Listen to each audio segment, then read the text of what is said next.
कौन था जिसने इस प्रेम कहानी को पूरा होने से पहले ही खत्म कर दिया था। सर, मुझे जिस लड़की का फोन आया था जो अपनी पहचान छुपा रही थी, उसने वो कॉल अहमदाबाद के किसी पीसीओ से किया था। उस लड़के ने यह भी बताया था ना कि जयेश और सोनल अहमदाबाद में। जी सर, और उसने ये भी बताया कि शेखर भाटिया नाम का एक सामाजिक कार्यकर्ता है जो घर से भागे हुए कपल्स की मदद करता है। सोनल और जयेश को रहने के लिए जगह भी शेखर भाटिया ने ही दिलवाई। सोनल, जयेश, आओ।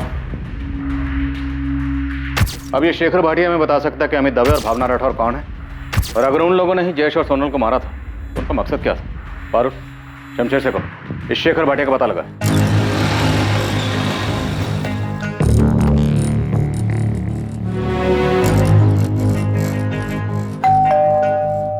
सेठ, मुझे पता चला है कि शरद ने पुलिस को फोन किया था। वो उन्हें कुछ बताने वाला है। भिखा भाई, ये शरद का सोनल के भागने से कुछ लेना देना है क्या? क्या बताएगा उन्हें? नहीं पता, लेकिन कुछ दिनों से उसका बर्ताव बड़ा अजीब सा था। क्या उसे सब कुछ पता है? नहीं बोल पाऊंगा सेठ, लेकिन ये 10 लाख वाली बात भी ऑफिस से ही लीक हुई थी। महेश ने पुलिस के किसी खबरी को बताया था। 10 दिन में सांप पाल के रखे हुए हैं, चैन से शोक भी मनाने नहीं देते।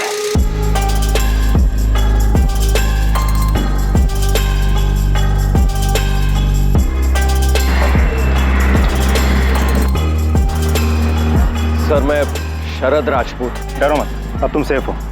गाड़ी में बैठो।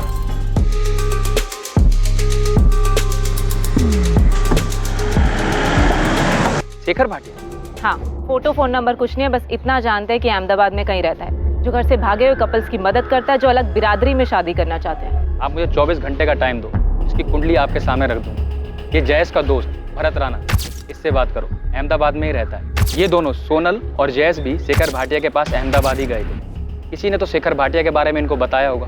ये शेखर या तो जयेश का दोस्त होगा या तो सोनल की दोस्त शिल्पा या नताशा में से किसी ने इसके बारे में बताया होगा। मैं उनसे बात करती हूँ, तो तब तक शेखर भाटिया को लेकर।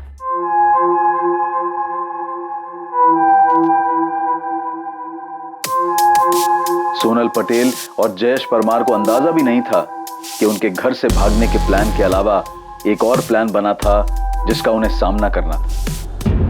वो प्लान, वो साजिश थी उनकी हत्या की। ये जाहिर था कि कोई उनकी मदद कर रहा था, लेकिन ये भी जाहिर था कि कोई उन्हें मारना चाहता था। कई साजिशें रची गई थी और पुरजोर कोशिश हो रही थी इन साजिशों को अंजाम तक पहुंचाने की। सोनल अपनी हदों को पार कर रही थी और मैंने उसकी मदद की थी सर, लेकिन मैं डर गया था जब मुझे पता चला कि किसी ने उन्हें मार डाला। सीधा और साफ बताओ, तुमने सोनल की क्या मदद की थी और किस बात के लिए उसे आगाह किया था? सर, सोनल मुझे राखी बांधती थी, भाई मानती थी मुझे वो। ये सब हम बाद में सुन लेंगे शरद, सीधे पॉइंट पे आओ। 17 अक्टूबर को सोनल ऑफिस आई थी, तब मैंने उसे 10 लाख रुपए चुराते हुए पकड़ लिया था।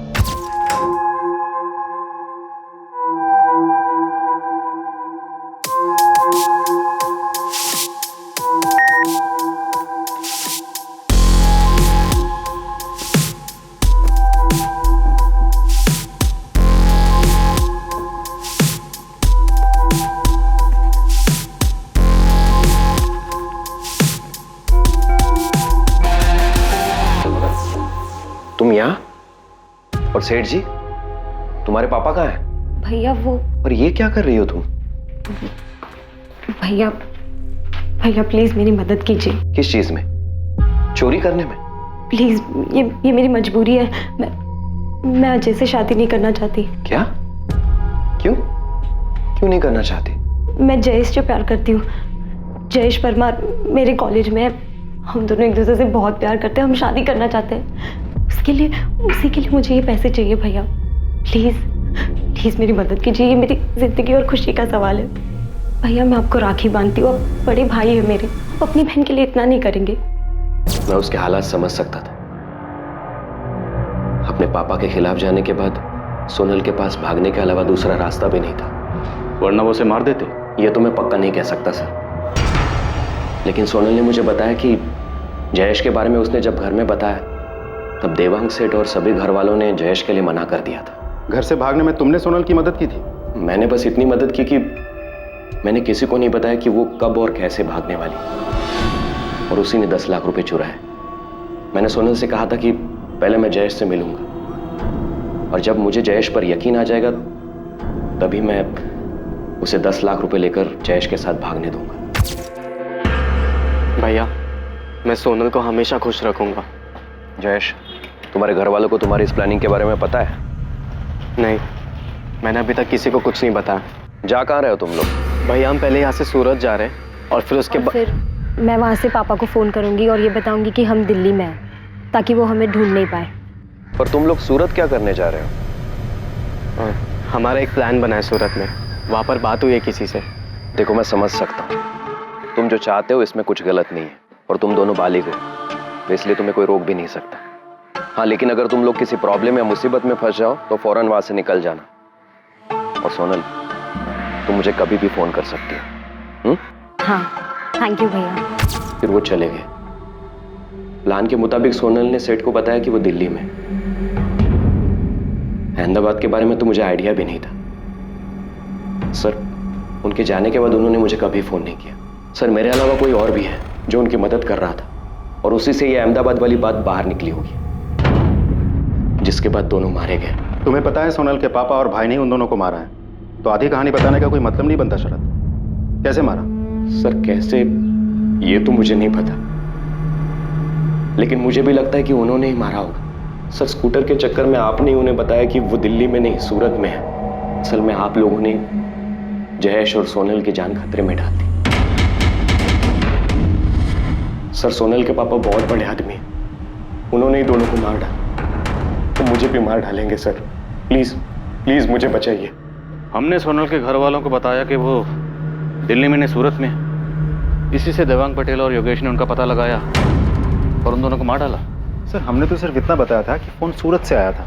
अब वो दोनों अहमदाबाद में किसी शेखर भाटिया के वहाँ छुपे बैठे, ये तो हमें भी नहीं पता था। और सर, वैसे भी अगर देवांग पटेल को सोनल को मरवाना ही था तो उसे कॉल रिकॉर्ड चेक करके भी पता चल सकता था। कॉल रिकॉर्ड्स निकलवाने में वक्त लगता, तब तक सोनल और जयेश को बचने का मौका मिल जाता। नहीं सर, मुझे नहीं लगता।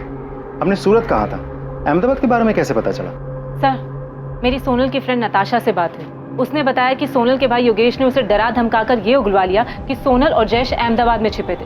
और योगेश ने ये तब पूछा जब हमने उन्हें बताया कि सोनल ने फोन दिल्ली से नहीं बल्कि सूरत से किया था। सोनल और योगेश हमारी वजह से मारे गए। नताशा, क्या सोनल के भाई और पापा ने किसी को भेजा था उनका मर्डर करने के लिए? पता नहीं सर, लेकिन जब पता चला कि सोनल ने फ़ोन दिल्ली नहीं बल्कि सूरत से किया था, तो योगेश भैया कॉलेज आए थे मुझसे बात करने और वो बहुत दबाव डालने लगे मुझ पे। नताशा को इस सब के बारे में बिल्कुल भी नहीं पता था कि सोनल और जयेश के साथ ऐसा भी कुछ हो जाएगा। नताशा, हम उन्हें कुछ नहीं करेंगे, तुम सिर्फ इतना बताओ कि सोनल है कहाँ।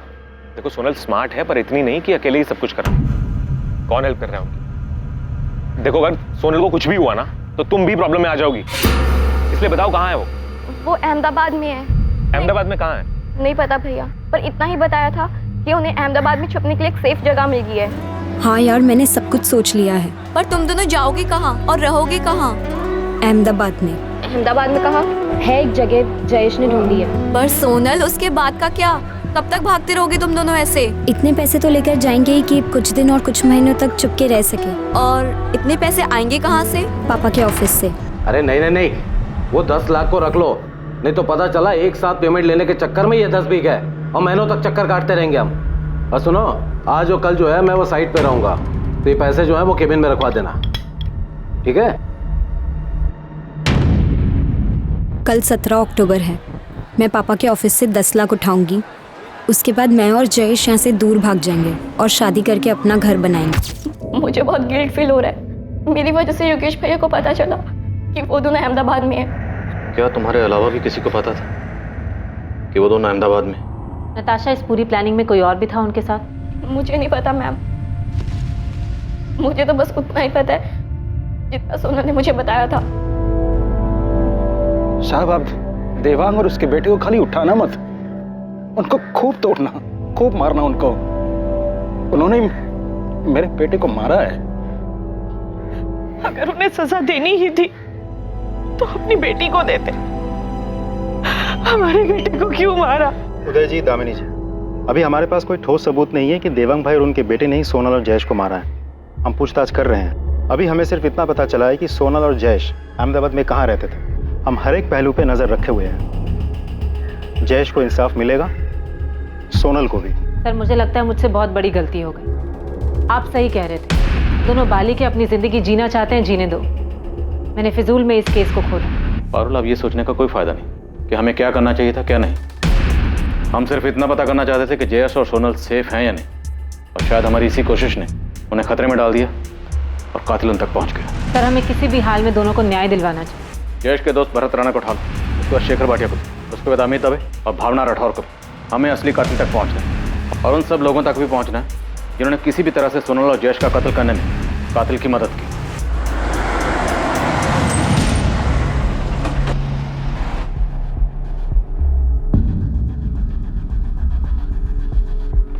शेखर भाटिया जी, आप कौन? शेखर जी, राजकोट में पुलिस आपको ढूंढ रही है। क्यों, किस लिए? सोनल पटेल और जयेश परमार के लिए। सोनल और जयेश? क्या हुआ उन दोनों को? उन दोनों का मर्डर हो चुका है। गांधीनगर में उन दोनों की जली हुई बॉडी मिली है। क्या?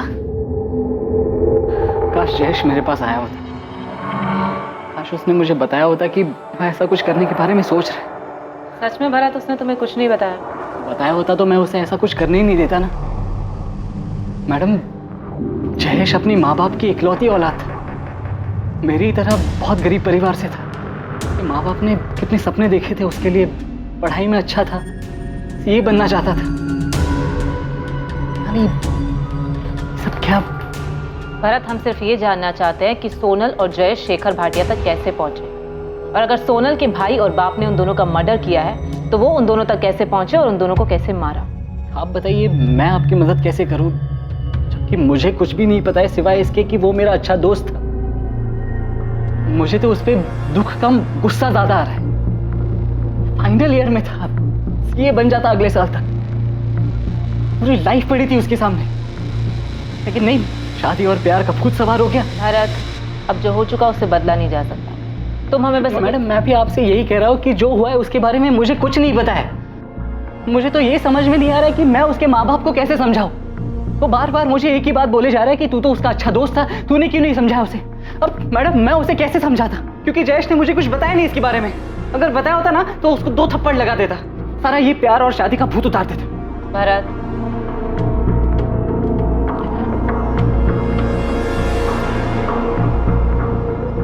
सॉरी मैडम, सॉरी मैडम, मुझे इसके बारे में और कुछ नहीं पता है। मैं इससे ज्यादा और आपकी मदद नहीं कर सकता। आपको लगता है कि आपने हमें बताया कि सोनल ने सूरत से फोन किया था और योगेश ने उसकी फ्रेंड नताशा से पता कर लिया कि वो अहमदाबाद में है, और हमने वहां किसी को बेचकर उसे मरवा दिया। अगर ऐसा है तो सबूत लाइए, केस बनाइए या कोर्ट में अर्जी दीजिए, फिर हमसे ये सवाल करना, और तब भी मेरा यही जवाब होगा कि हमने कुछ नहीं किया। समझाए? आपके पास टाइम होगा वेस्ट करने के लिए, हमारे पास नहीं।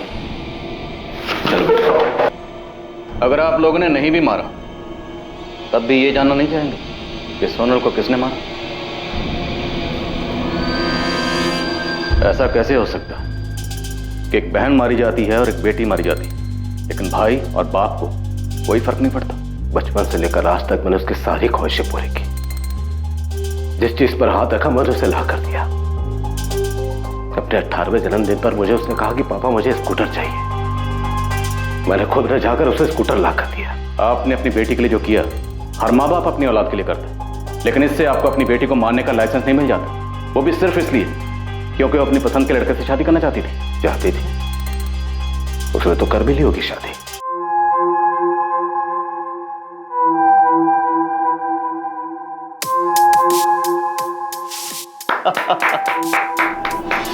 हम उसे सिर्फ इसलिए ढूंढ रहे थे ताकि उसे ये बोल सकें कि उसने जो कुछ किया है ठीक है। अब उसे हमसे ऐसे भागने की या छिपने की कोई जरूरत नहीं। और आप लोगों को लगता है कि मैं आप लोगों की इन बातों पे यकीन कर रहा हूं क्योंकि इसके अलावा आपके पास और कोई चॉइस नहीं है, वरना साबित करो कि सोनल और जयेश को हमने मारा है।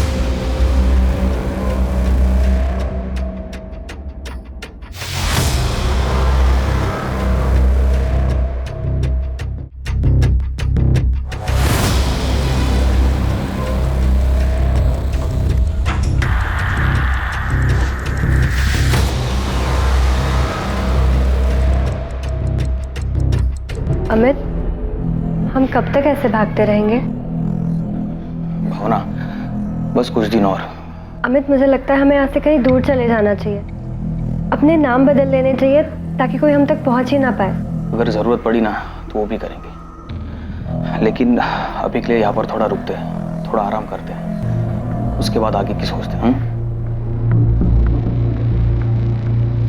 आई एम सॉरी सर, मैं जानता हूँ आप लोग पुलिस ऑफिसर्स हैं और अपनी कार्यवाही कर रहे हैं, लेकिन मेरा काम यह है कि मेरे पास घर से भागे जो कपल्स आते हैं मैं उन्हें अपने यहाँ सुरक्षित रखूँ और उन्हें गारंटी दूँ कि उनकी डिटेल्स किसी को नहीं दी जाएगी। शेखर भाटिया, हमारे पास इन्फॉर्मेशन कि सोनल और जयेश का मर्डर अमित और भावना ने किया। मुमकिन है सोनल के पिता को पता चल गया होगा कि वो दोनों यहाँ हैं और उन्होंने अमित के जरिए दोनों का मर्डर करवा दिया। ये कैसी बात कर रहे हैं आप officer? It's not possible.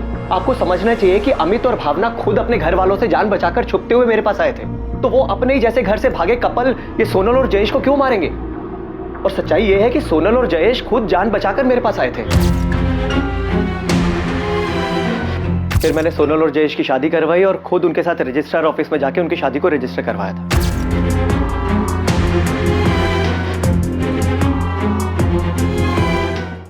Sir 19 अक्टूबर से 2 नवंबर पूरे 2 हफ्ते वो यहीं पर मेरे दिए रूम में रहे, और जब वो यहाँ से जाने लगे तो मैंने उनसे पूछा भी था कि क्या उन्हें पूरा यकीन है कि यहाँ से बाहर जाकर वो लोग सेफ रहेंगे, क्योंकि पता नहीं क्यों मुझे उनके लिए डर था। मेरी पापा से बात हुई है, वो जयेश से मिलना चाहते हैं। उन्हें हमारी शादी से कोई प्रॉब्लम नहीं है। भैया हम यही तो चाहते थे कि सोनल के घर वाले हमें एक्सेप्ट कर ले। सोनल के पापा का इतनी जल्दी तुम्हारे रिश्ते को एक्सेप्ट करना बहुत अजीब लग रहा है मुझे। भैया वो मेरे पापा हैं। बिल्कुल सोनल, वो तुम्हारे पापा हैं, इसीलिए कह रहा हूँ। मैंने बहुत से केसेस में देखा है कि देखो, मैं नहीं चाहता तुम दोनों के साथ कुछ भी ऊंच नीच हो। भैया मैं आपका डर समझ सकता हूँ, लेकिन आप चिंता मत करो, ऐसा कुछ भी नहीं होगा। आप हमें जाने दो, और आपने हमारे लिए जो कुछ भी किया है हम वो कभी नहीं भूल पाएंगे। हाँ भैया, और अब तो पापा और भैया दोनों मान गए हैं। वो जयेश का एक्सेप्ट करने के लिए तैयार है, तो हमें जाना चाहिए। मुझे डर था कि वो लोग गलती कर रहे हैं, फिर भी मैं उन्हें रोक नहीं पाया,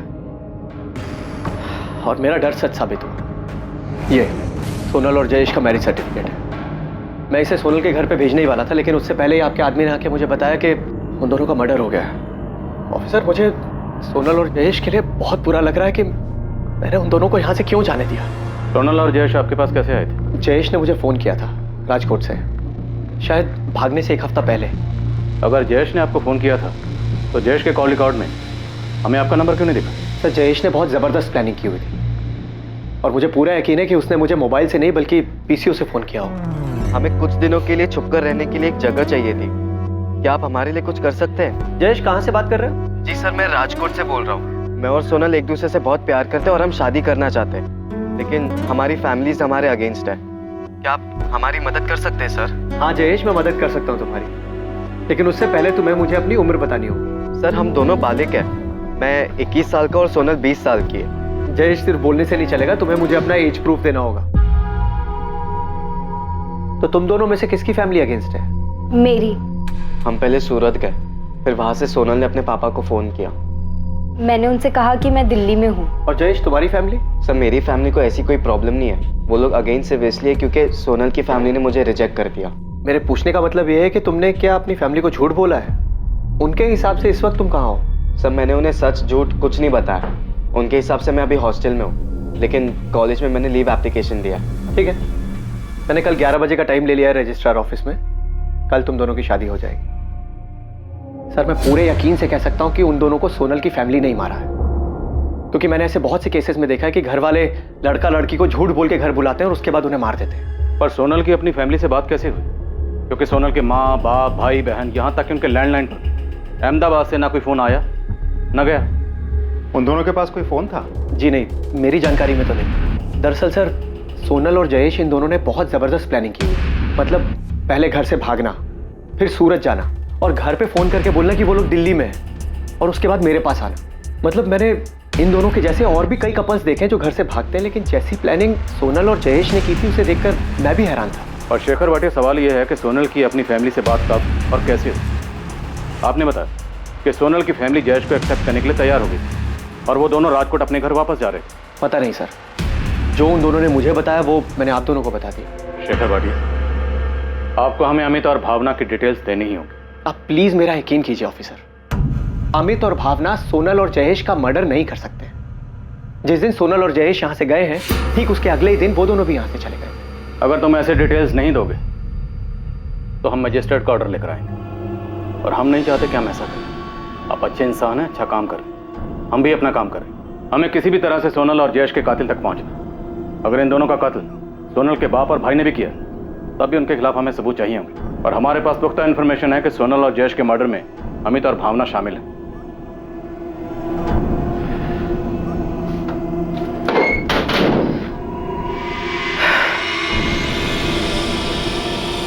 ये लीजिए,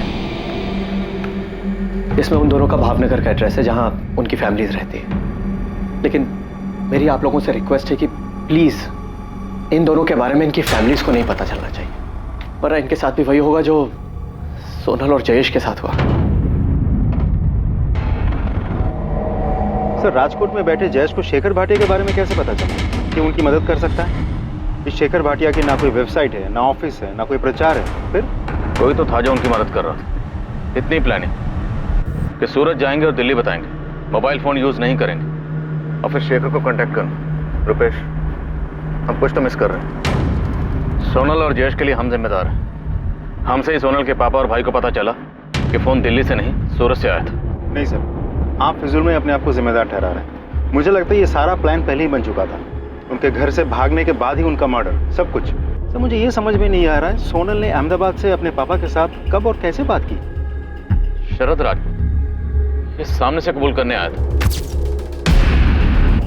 कहीं इंफॉर्मेशन के नाम पर इसने हमें घुमा तो नहीं दिया? मैं आपको घुमाऊंगा?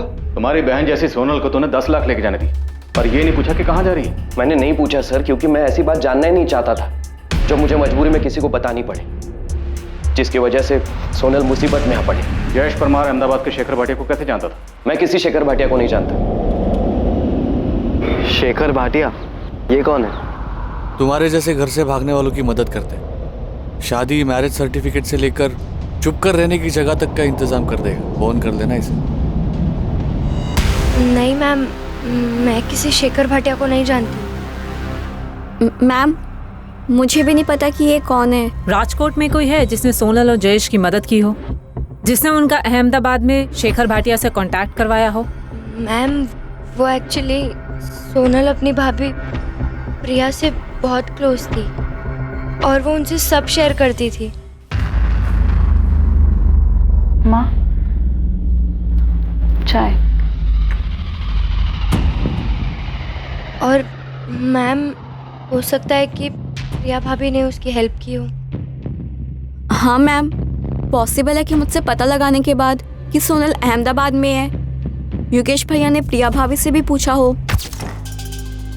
सोनल कहाँ है प्रिया?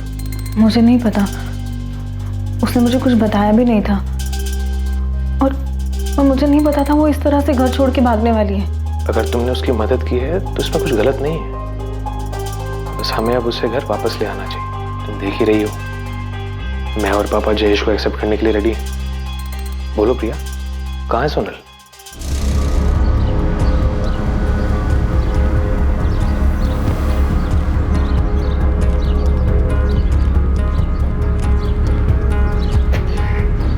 प्रिया, गाड़ी में बैठ। इस बार बातचीत थोड़ी लंबी चलेगी।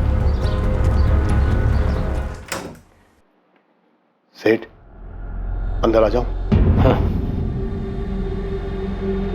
सेठ, आज सुबह पुलिस वाले मुझे पूछताछ के लिए लेके गए थे। 36 तरीके से 36 सवाल पूछा उन्होंने। ये भी पूछा कि आपके और योगेश के पास कोई दूसरा नंबर है क्या। और सेठ, मुझे नंबर देना पड़ा, वरना वो लोग मुझे छोड़ते ही नहीं। भीखा भाई जी, आप मेरे सबसे ईमानदार आदमी हो। जी सेठ, आपको कोई शक है? नहीं, शरद पे मुझे गुस्सा नहीं है, उसने जो किया सो किया। पर इस बात का दुख है कि जब सोनल यहां पर आई थी तभी आपको मुझे फोन करके बता देना चाहिए था। मुझे कैसे पता होता सोनल बेबी ये सब करेगी? वो आपकी लाडली भी थी।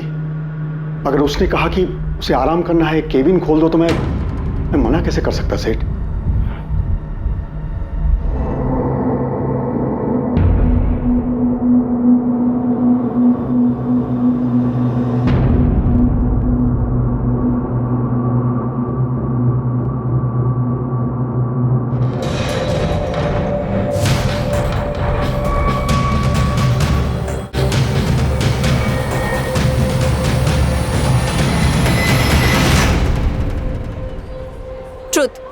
ट्रुथ। डेयर। ओह डेयर। तुझे वो जो रेड चेक शर्ट में लड़का दिख रहा है, तुझे उसके टेबल पर जाना है। वहाँ पर जाकर उसकी कोल्ड ड्रिंक पीनी है, समोसा खाना है, उसका नाम और फोन नंबर लेकर आना है, फिर वापस यहाँ आकर उसको फोन करना है। ये कोई डेयर नहीं है, ये तो एक पूरा चैप्टर है। बस सोनल रहने दे, हमें पता था कि एक तो तू खुद डेर लेगी, फिर तुझसे कुछ नहीं होगा। ठीक है, ये भी कर लेती हूँ। Let's see.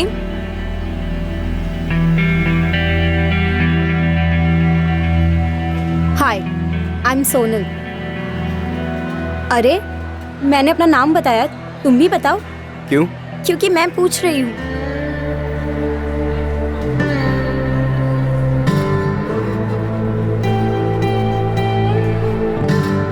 एक्सक्यूज मी, क्या चल रहा है ये सब? समोसा तो बहुत टेस्टी है। तुम जो ये अपना समझ के खा रही हो ना, इसके मैंने पैसे भरे, फ्री का नहीं है ये। एक काम करो, काउंटर पे जाओ, एक और कोल्ड ड्रिंक और समोसा ऑर्डर करो और सोनल का नाम ले लेना, तुमसे पैसे नहीं पूछेंगे। थैंक यू, बट नहीं चाहिए। तुम ये भी खा लो और ये भी पी लो। अरे अब हेलो, अब तक तो बेसिक इंट्रो भी नहीं हुआ, अपना नाम तो बताओ। क्यों बताऊं मैं तुम्हें अपना नाम? कौन हो तुम? अभी तो अंदर बताया, मेरा नाम सोनल है। अच्छा, एक्चुअली ना मुझे ना डेयर मिली थी, प्लीज अपना नाम और नंबर दे दो, वरना मेरी दोस्त ना मेरा जीना मुश्किल कर देंगे। मैं ना ही तुमको अपना नाम बता रहा हूँ और ना ही मैं तुमको अपना नंबर दूंगा। अरे प्लीज टेंशन मत लो, मैं तुम्हें क्रेडिट कार्ड बेचने के लिए फोन नहीं करूंगी, दे दो ना नंबर। समोसा और कोल्ड ड्रिंक तो तुमने देख लिया, नाम जयेश परमार और ये है उसका फोन नंबर।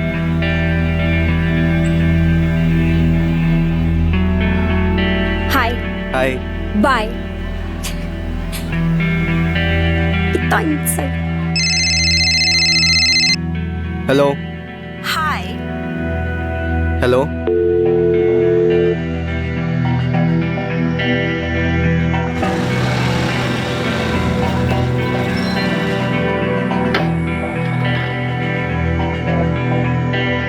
मैंने तुम्हें अपना फोन नंबर दिया तो तुम रोज रोज ऐसे कॉल करके परेशान करोगी?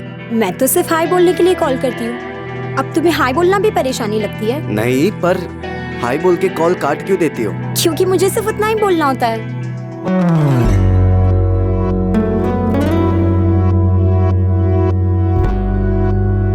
ओह, तो तुम्हें भी कुछ बोलना होता है? वैसे अगर बोलना हो तो तुम मुझे वापस फोन कर सकते हो, मेरा नंबर तो है ही तुम्हारे पास। एक रिश्ता जो मजाक से शुरू हुआ था बहुत जल्द प्यार की शक्ल ले चुका था। ऐसा प्यार जो ऊंच नीच या पैसा नहीं देखता था। उन दोनों ने ये फैसला कर लिया था कि चाहे कुछ भी हो जाए वो दोनों एक दूसरे से अलग नहीं होंगे। लेकिन उनकी हत्या ने उन्हें उस जिंदगी से दूर कर दिया जिस जिंदगी को वो साथ जीने के सपने देख रहे थे। नहीं मैम, मैंने सोनल और जयेश की भागने में बिल्कुल मदद नहीं की थी, और अब लगता है कि काश कर दी होती। रिया, तुम अब भी उनकी मदद कर सकती हो, ये बताकर कि तुम्हारे पति योगेश और तुम्हारे ससुर देवांग पटेल ने उन दोनों को कैसे मारा और उन दोनों तक कैसे पहुंचे। वो उन्होंने ऐसा कुछ भी नहीं किया मैम, उन्होंने नहीं मारा है। रिया, जुर्म छुपाना भी एक बहुत बड़ा जुर्म है। तुम मर्डरर को पता है मैम, लेकिन उन्होंने नहीं मारा है। तो फिर किसने किया है? किसके पास मोटिव था जयेश और सोनल को मारने का? जयेश के माँ बाप के पास, जिन्हें यह भी नहीं पता था कि उनका बेटा हॉस्टल में है या नहीं। रिया, मैं आखिरी बार पूछ रही हूँ, क्या सोनल उन्हें मिली? कैसे पहुंचे वो उस तक? नहीं मिली, ढूंढने पर भी नहीं मिली, और उन्होंने नहीं मारा है सोनल को। सर, योगेश और देवांग पटेल के बाकी के 2 नंबर्स भी हमने स्कैन किया, लेकिन कुछ मिला नहीं। किसी हिस्ट्री शीटर का नंबर नहीं, कोई सस्पिशियस एक्टिविटी नहीं। अहमदाबाद में किसी को कॉल किया? नहीं सर। ऐसा कैसे हो सकता रुपेश? कहीं हम गलत ट्रैक पर तो नहीं? ऐसा तो नहीं कि ये केस ऑनर किलिंग का है ही नहीं? सर, पारुल ने प्रिया से अलग अलग तरीके से सवाल किया, उसे डराई, धमकाई, इमोशनल करके भी सवाल पूछा। अब तक तो प्रिया को टूट जाना चाहिए था, लेकिन ऐसा कुछ हुआ नहीं। सर, अब भी ये सवाल बना हुआ है कि सोनल ने अहमदाबाद से कब और कैसे देवांग पटेल से बात की, जब देवांग पटेल ने उन्हें कहा कि वो उन्हें माफ कर चुके हैं और जयेश को भी अपनाना चाहते हैं। अब आप सलीके से पूछ रहे तो बता देता हूँ। सोनल से मेरी आखिरी बार तब बात हुई थी जब उसने मुझे सूरत से फ़ोन किया था। उसके बाद मेरी कोई बात ही नहीं हुई। हाँ, छोटी बहन थी मेरी, ढूंढ रहे थे उसे हम दोनों, जानना चाहते थे कहाँ है, कैसी है। उसे ऐसे घर छोड़ के नहीं भागना चाहिए था। बाप हूं मैं उसका, जल्लाद नहीं, प्यार करता था मैं उससे।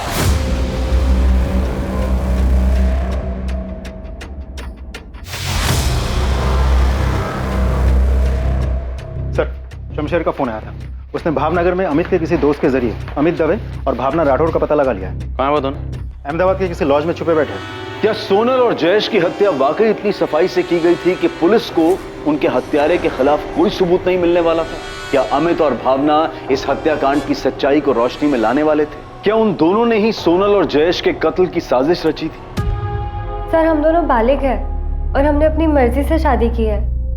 सर, आप अगर हमें हमारे घर वालों के पास भेज देंगे तो वो हमें पक्का मार देंगे। तो खुद को बचाने के लिए तुम लोगों ने सोनल और जयेश को मारा, ताकि जब जली हुई लाशें मिले तो सबको यही लगे कि तुम लोग मर गए और उसके बाद तुम लोग आजाद हो जाओ। यही प्लान बनाया था ना तुम दोनों ने? ये आपको किसने बताया? ये छोड़, आगे बोल। ये आपको राशि ने बताया? जिसने भी बताया हो, प्लान तो तुम्हारा ही था ना? सर, आप उस राशि की बातों में आ गए। हम ऐसा क्यों करेंगे? बेचारे सोनल और जयेश भी हमारी तरफ अपने पापा के डर से अपने घर से ही भागे हुए थे सर। और हम सब, यहाँ तक कि राशि और उसके हस्बैंड रौनक भी शेखर भैया के घर पे अहमदाबाद में छुपे हुए थे। और हम सब ने साथ में मिलकर बहुत अच्छा टाइम बिताया सर। हम क्यों मारेंगे सोनल और जयेश को? उनकी तो नई नई शादी हुई थी, हमारी तरह वो भी बहुत खुश थे और हम सब अच्छे दोस्त बन गए थे। और सर, मुझे मालूम है आपको ये राशि नहीं बताया, क्योंकि मैंने राशि को बताया था। तो खुद को बचाने के लिए किसी को भी मार दोगे? ऐसा मैं नहीं, अमित कह रहा था। अरे यार, मैं तो मजाक कर रहा था यार। देखो, हम सब की हालत क्या है, हम ऐसा क्या करें कि हमारे घर वाले हमारा पीछा करना छोड़ दें। तो बस मैं ऐसे ही फालतू की आइडियाज फेंक रहा था यार। और मैंने कहीं पे देखा हुआ था कि 2 लोगों की लाश मिलती है और लोग उन्हें किसी और की समझ लेते हैं। तो तुमने सोचा तुम किन्हीं 2 लोगों को मार दोगे और तुम्हारे घर वाले सोचेंगे कि तुम और भावना मर गए? अरे यार, वो तो मैंने ऐसे ही बोला था। क्या मैं सच में ऐसा करूंगा? सर, मैंने ऐसे ही बोला था उसको, लेकिन राशि ने कुछ ज़्यादा ही सोच लिया था। इसलिए आप लोगों को उसने बोला कि हमने सोनल और जयेश को। सर, सोनल और जयेश के मर्डर के बाद तो हम खुद डर गए थे। जैसे ही हमने नेट पे पढ़ा उनके मर्डर के बारे में, हमने अगले ही दिन शेखर भैया का रूम छोड़ दिया। फोन है तुम दोनों के पास? हाँ सर, हमने अहमदाबाद से प्रीपेड सिम कार्ड खरीदे थे। दोनों अपना नंबर दो।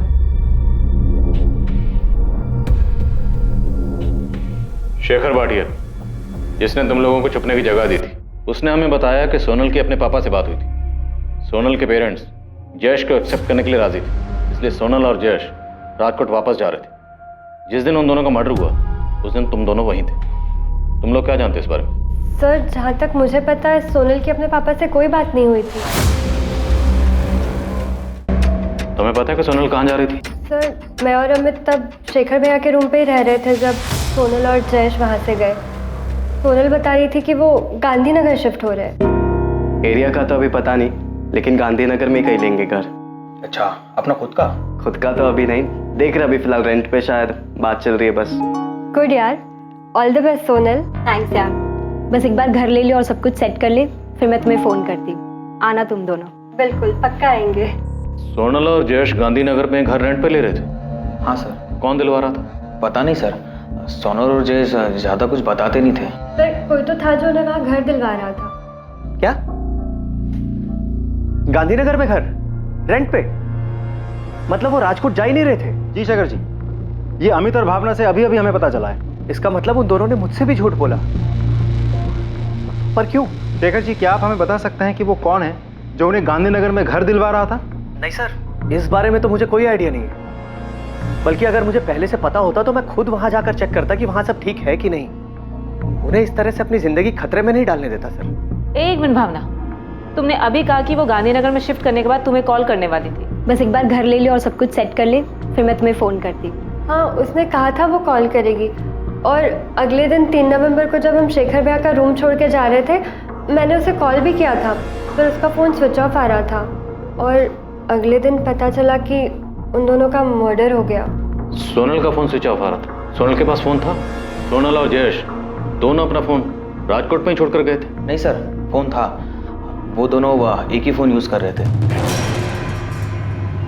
सोनल और जयेश का अहमदाबाद का फोन नंबर पुलिस को एक बड़ी सफलता दिलाने वाला था।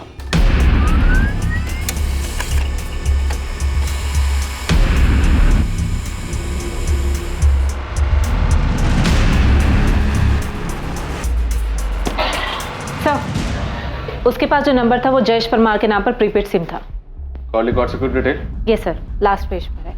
उस रिकॉर्ड से हमें एक अहमदाबाद का नंबर मिला जिस पर रेगुलर बात हो रही थी। और अभी ये नंबर स्विच ऑफ? जी सर, डिटेल मंगवाई है, जल्दी आ जाएगी। अब ये नंबर ही इस केस की बिखरी कड़ियाँ जोड़ेगा। जितनी जल्दी हो सके इस नंबर की डिटेल्स मंगवाओ।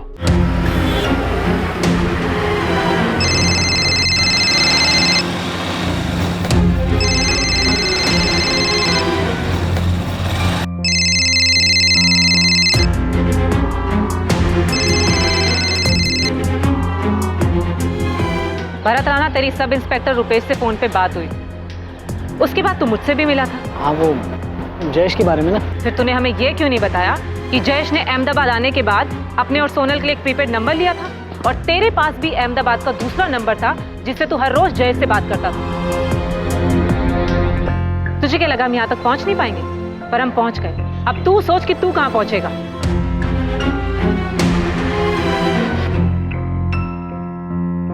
भागने की सोचना भी मत, कोई चांस नहीं।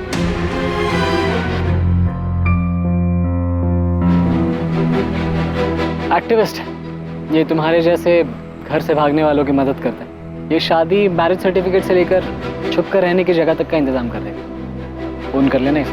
Thank you Bharat. अबे थैंक यू क्यों बोल रहा है? बचपन का दोस्त हूं मैं तेरा, तेरे काम नहीं आऊंगा।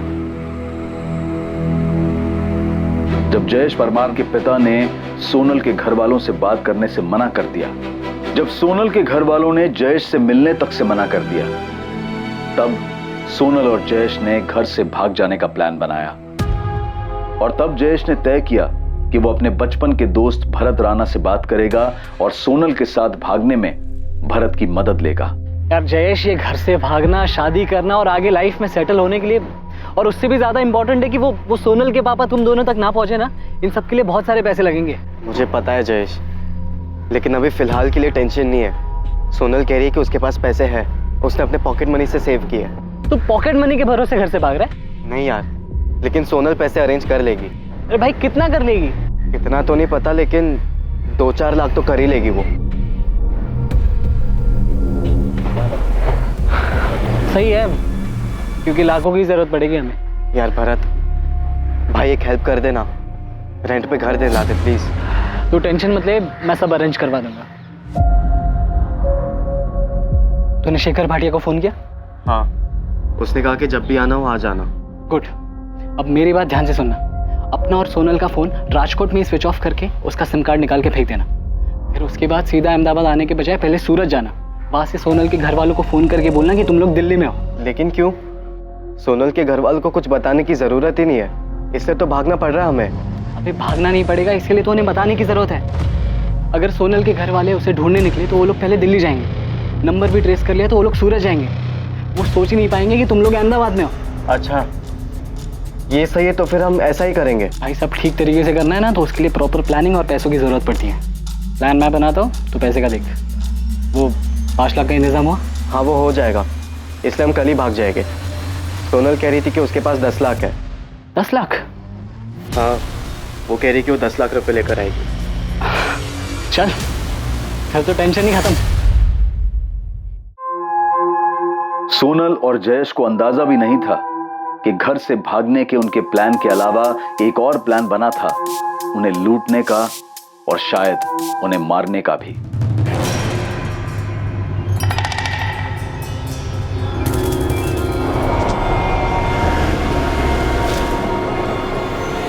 भरत, ये तो हमें कहाँ ले आया है?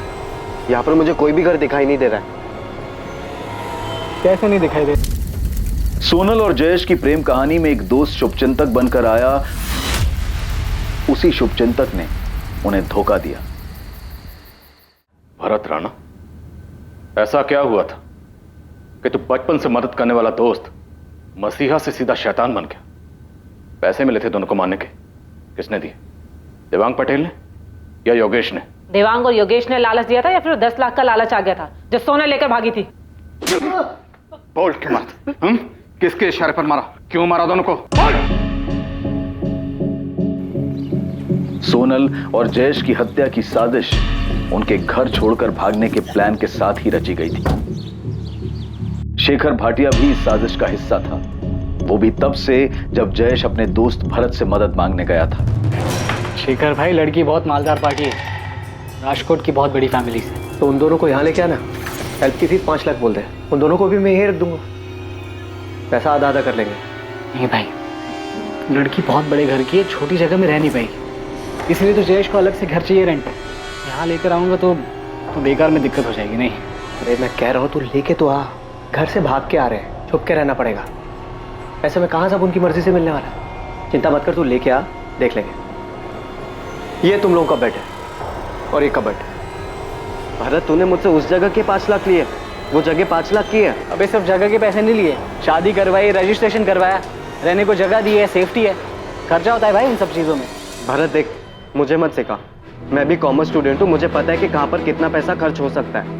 भरत भाई, हम ऐसे 10 लोगों के बीच में इतनी कम स्पेस में नहीं रह सकते, हम दोनों को अपना खुद का घर चाहिए। तो बड़े घर के लिए बड़ा पैसा लगता है, 5 लाख रुपए में यही मिल सकता है। लेकिन भरत, जब मैंने तुझसे बात की थी तब तूने मुझे कहा था कि इतने पैसों में आराम से एक घर मिल जाएगा रेंट पे, और थोड़ा और आगे जाएंगे तो 1 रूम किचन मिल जाएगा, वो भी खुद का। जयेश यार, मैंने तुझे शेखर भाई के साथ मेन सिटी में रखा है, अब ऊपर से तू बोल रहा है। सॉरी भरत, हम यहाँ पर नहीं रह पाएंगे। हाँ तो मेरी तरफ से भी सॉरी है, क्योंकि 5 लाख रुपए में यही मिल सकता है। लेकिन तूने पहले तो कहा था कि हो जाएगा सब कुछ। हाँ तो मैं तो अब भी बोल रहा कि हो जाएगा, बस 5 लाख रुपए और चाहिए, सिंपल। भरत, तुझे पहले 5 लाख दिए, अब तुझे और 5 लाख चाहिए। खुद का घर मिलना इतना आसान नहीं है, एक तो तुम दोनों घर से भागे हो यार, सारे इंतजाम करने पड़ेंगे। सोनल अपने पिता के ऑफिस से 10 लाख चुरा कर लाने वाली है, ये जयेश ने भरत को पहले ही बता दिया था। इसलिए भरत के लिए दोस्त की मदद करने की बजाय ये एक झटके में बड़ी रकम कमाने का मौका बन गया था। अब क्या करना है? वो लोग तो जान खा रहे, बोल तो दिया कि गांधीनगर में घर दिखाऊंगा, लेकिन अब कहाँ लेके जाओ? अरे ले जा कहीं भी और छोड़ के वापस आ जा। कुछ तो करना पड़ेगा। तो राजकोट पुलिस का भी फोन आया था, सोनल का स्कूटर मिला है उन्हें, वो जयेश के माँ बाप का भी फोन आ रहा था। सुन, मेरा एक दोस्त है राजू, इन दोनों को उसके साथ गांधीनगर ले जा और वहां जाकर सल्टा दे। सल्टा दे मतलब मार डालू? हाँ, देखिए पैसे तो हमें मिल ही गए, बाकी के और 1-2 लाख जो होंगे वो भी हमारे हो जाएंगे। मार के जला देते हैं इन्हें, वैसे भी घर से भागे हुए हैं, किसी को कुछ पता नहीं चलेगा कि कहां गए। अरे ज्यादा सोच मत, मैं कह रहा हूं ना मार देते हैं, कहीं अगर पकड़े गए तो हमारे लिए लेने के देने हो जाएंगे। और तू बोल रहा था ना लड़की का बाप बड़ा आदमी है, छोड़ेगा नहीं हमें। आओ मिस्टर एक्टिविस्ट, अच्छी एक्टिविटी की तूने, बाहर से प्रोटेक्शन देने के नाम पर खुद ही लोगों की जान ले रहा था। इससे पहले ऐसे और कितने मजबूर लोगों को ठगा और मारा है तूने? किसी को नहीं सर, बस पहली बार हुआ ये, एक साथ इतने पैसे देखकर फिसल गया था मैं। 2 मासूम लोगों की जान ले ली, जान लेने के बाद उनको जला दिया और बोल रहा फिसल गया। रुपेश, दोनों की ऐसी कुटाई करना कि इनकी चीखें मेरे केबिन तक सुनाई दे। एक साला बचपन का दोस्त, सोशल एक्टिविस्ट, साला जान बचाने के नाम पर लोगों की जान लेता है। साथीदार कहाँ है? वो तीसरा साथीदार राजू कहाँ है?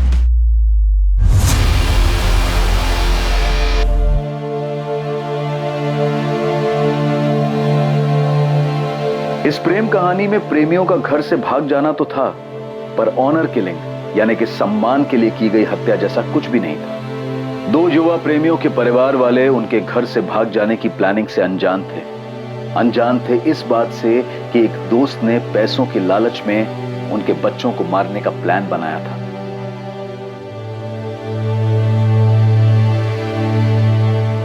भरत राणा, शेखर भाटिया और राजू प्रजापति पर आईपीसी की धारा 302 के तहत हत्या और आईपीसी की धारा 201 के तहत सबूत मिटाने के लिए मुकदमा दर्ज हुआ है। भरत ने सोनल और जयेश की बॉडी से वो हर चीज निकाल ली जिससे उनकी पहचान हो सके, लेकिन सोनल की उंगली में मिली उस जली हुई अंगूठी ने उन्हें पहचान दिलाई। ठीक वैसे ही जैसे रूटीन चेकिंग में सोनल के स्कूटर ने इस मर्डर केस का खुलासा किया था। लालच और भरोसा, ये दोनों एक दूसरे के विपरीत गुण हैं। अपने किसी करीबी को देखकर भी पता लगाना मुश्किल है कि उसके मन में क्या चल रहा है। इसलिए जब भी किसी को अपनी जिंदगी, अपना पैसा या फिर कोई अहम जिम्मेदारी दें तो सतर्क रहें। अब मैं अनूप सोनी आपसे विदा लेता हूं। कल कौन बनेगा करोड़पति के करमवीर एपिसोड के बाद आपसे फिर मुलाकात होगी एक और नए केस के साथ। और याद रखें, क्राइम और आपके बीच में सिर्फ इतना फर्क है कि आप कितने सतर्क रहें, सुरक्षित रहें। जय हिंद।